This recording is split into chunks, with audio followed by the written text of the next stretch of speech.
Hi, I'm Dave the Barber.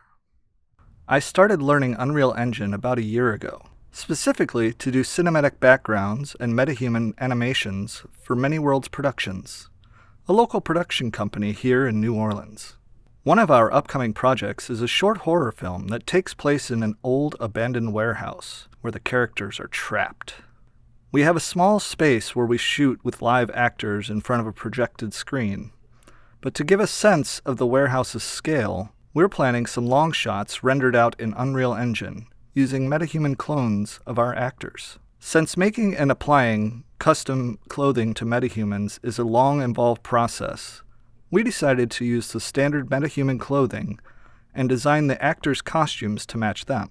We did apply our own logo to the front of the shirts by simply swapping the PNG in the MetaHuman torso material.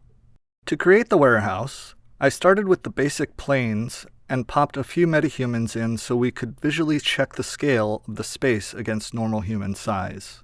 I then made a custom blended material in Quixel Bridge, a base material of old metal panels that I blended with a rust material and flaking paint material.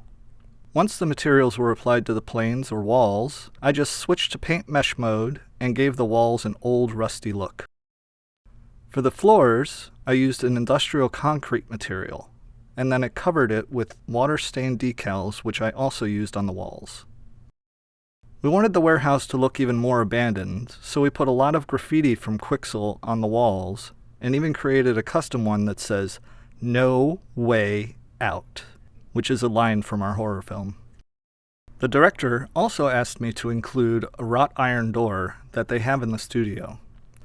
There will be a practical shot, a close-up, where one of the characters tries to escape through this door. I put a skinny plane in between the two wall pieces and then had to duplicate the custom material and adjust the tiling so it would match all the other walls. Then it was simply a matter of dropping in a door from Quixel Bridge that matches the real door pretty closely.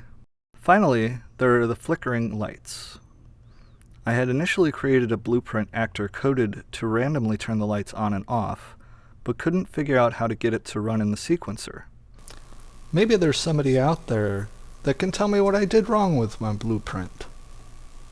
I eventually decided to keyframe the light's intensity for all 16 overhead square lights and turn the lights on and off at random intervals.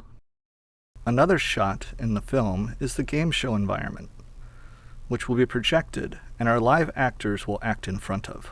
Since the whole film takes place in the same warehouse, I duplicated the warehouse level, put a white material on the walls and a light gray material on the floor. The next bit was simply adding a large number of small planes to create the backdrop for the game show. I made some emissive materials that pulse at different intervals and made a decal of our game show logo that pulses also. All that's left to do now is animate our MetaHuman actors. I have one posed who has already died, and I will make the rest of them run around the scene looking for a way out. I hope you enjoyed the video. I'll be posting more videos about our progress on this film, so like, follow, and share for updates. If you have any questions, please feel free to leave them in the comments.